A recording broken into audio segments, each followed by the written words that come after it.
Good evening. دلی والوں، کیا ذکر کروں اس کا جس کے دم پہ سانسیں چلتی ہیں اور اسی کے دم پہ سانسیں گھٹتی ہیں.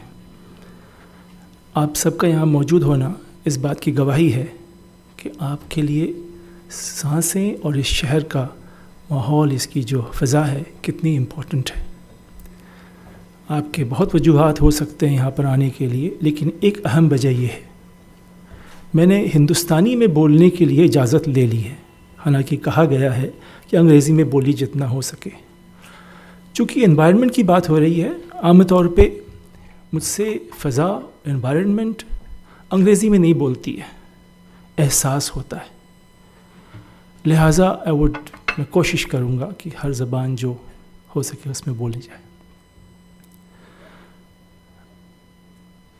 قانون اور any law, its value is in its utility. دنیا بھر کے قانون ہیں انوائرمنٹ کے بارے میں، اس کا اثر ہمارے اوپر کیا ہو رہا ہے، اس کو لاگو کیسے کرتے ہیں. سب سے اہم بات آج کی طرف یہ ہے، جو انسٹیٹیوشنز اس کے تحت بنائے گئے ہیں، are they functioning, are they delivering or not, whether it leads to environmental pollution or degradation or doing away with our green spaces or displacing people, whether it is before floods or after the floods. یا من مرضی لوگوں کو ہٹا دیا جاتا ہے کہ مجھے ان کی شکل پسند نہیں ہے، لہٰذا ہم ہٹا دیں گے ان کو یہاں سے. Where is the accountability?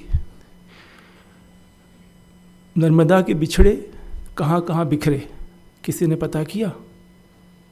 کام بہت اچھا ہوا، اس کے بہت فائدے ہیں، لیکن جب سماج آگے بڑھتا ہے تو اس میں یہ بھی دیکھنا پڑے گا کون کون کہاں بکھرا. ان کا بھی اتنا ہی حق ہے قانون کے تحت، سمویدھان کے تحت. سپریم کورٹ، باقی عدالتیں بہت اچھے فیصلے کرتی ہیں، لیکن آپ اپنے آپ سے پوچھیے اور ہر جگہ نگاہیں اٹھا کے دیکھیے کیا اصل میں اس کا ایفیکٹ کیا ہو رہا ہے. We are very privileged to be sitting with Justice Oak here. Brilliant judgments, brilliant approach towards environmental protection. So much he has done in the Supreme Court and elsewhere in Maharashtra and other states. یہ ان لوگوں میں سے تھے اور جو دیکھتے تھے کہ کوشش کر رہے کہ جو آرڈر ہوا ہے امپلیمنٹیشن ہو رہا ہے کہ نہیں. اصلیت یہ ہے قانون کی کہ آپ نے جو آرڈر کیا وہ ایکچولی گراؤنڈ پہ امپلیمنٹ ہو رہا ہے کہ نہیں. In my little experience I can say this کہ ہمارے ہائی کورٹ میں تو کوئی انوائرمنٹ کا بینچ تو ہوتا نہیں ہے، ساری ایک خاص ٹرائبیونل کے پاس ہے. اگر آپ کو اپنا انوائرمنٹ پاک صاف رکھنا ہے، بہتر بنانا ہے اور کل کے مستقبل کے لیے، you are not the consumers of today's fresh and clean air whatever they may be. آپ کو آئندہ کے لیے بھی تو رکھنا ہے نا، آپ کی ذمہ داری ہے. اور وہ ذمہ داری کیسے پورا کریں گے آپ؟ آپ کو بتاؤں دہلی میں کتنے سارے لینڈ اوننگ ایجنسیز ہیں، اندازہ ہے کسی کو؟ 17-18 ایجنسیز ہیں جو میری سمجھ میں آتے ہیں. ہر ایک کے پاس کچھ زمینیں ہیں، ہر شخص بادشاہ ہے وہاں پر. ان کو کوآرڈینیشن کیسے کیا جائے، یہ اپنے آپ میں ایک مشکل ہے. There are different jurisdictions, state governments, central government, autonomous bodies. ان سب میں کوآرڈینیشن ایک اپنے آپ میں بہت بڑا چیلنج ہے. تو جب آدیش دیا جاتا ہے عدالتوں سے، ان کا کوآرڈینیٹڈ ایک رزلٹ آنا بڑا مشکل ہے.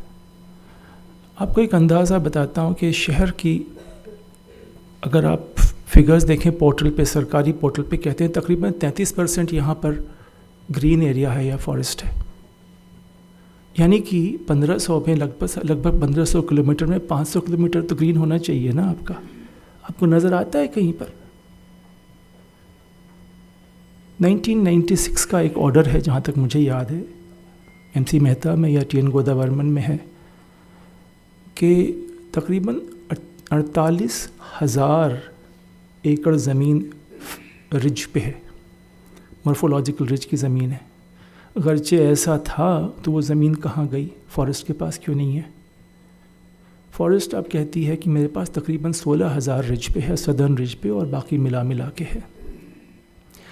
ہم نے کچھ دن پہلے اسٹڈی کیا اور دیکھا کہ بھائی 4,000 زمین، گرین زمین ڈی ڈی اے کے پاس ہے، تقریباً اتنا ہی 4400 ایکڑ ایم سی ڈی کے پاس ہے، ایک ملتا جلتا ایریا پی ڈبلیو ڈی کے پاس ہے۔ ان سب ایریاز کو آپ جوڑتے ہیں تقریباً آپ کے پاس 40,000 ایکڑ زمین بچتی ہے، تمام سب کو ملا لیجیے۔ I am not counting the lands which are available with societies, residential areas etcetera. کیا یہ جگہ کم ہے؟ یہ this is enough land to give you greenery and to purify your air and to give you startups, to make up startups as O2 startups by planting trees and creating more oxygen in your city. This is equal to the inner reserve or the core reserve of the Jim Corbett National Park. جو core area ہے جس میں کوئی villages نہیں ہیں، وہ Jim Corbett national park کا area ہے، 507 اسکوائر کلومیٹر لگ بھگ۔ جو مہم، جو کوششیں کی گئیں کورٹ کی طرف سے، اس میں یہ دیکھا گیا کہ the citizens who were asked to plant trees, they were more than happy to do that. They did it willingly, اپنی جیب سے پیسہ خرچ کر کے۔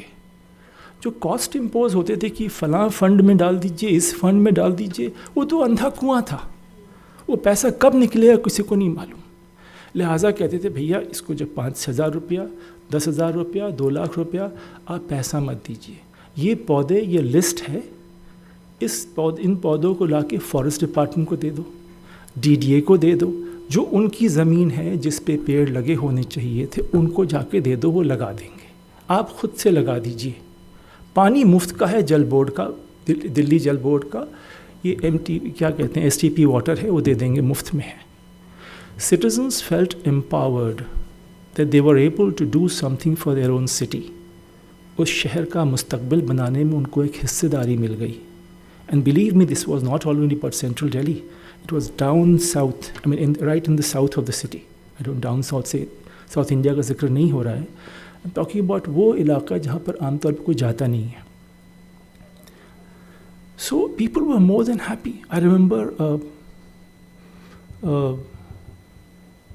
he was a فوجی، ریٹائرڈ فوجی، ان کو ہم نے کہا آپ 100 پیڑ لگا دیجئے۔ وہ کچھ دن کے بعد آئے، انہوں نے کہا کہ سر میں 500 لگانا چاہتا ہوں اور میں اس کا خیال بھی رکھنا چاہتا ہوں سال بھر کے لیے۔ کہا بالکل کریے۔ You know what that gave me an idea کہ citizens actually want to participate and do something for their city. آپ اپنے پڑوس میں جا کے کوشش کریے ایک پودا لگانے کے لیے 6 لوگ کھڑے ہو جائیں گے، لیکن آپ کا حق ہے، you have a right to plant trees and to take care of them.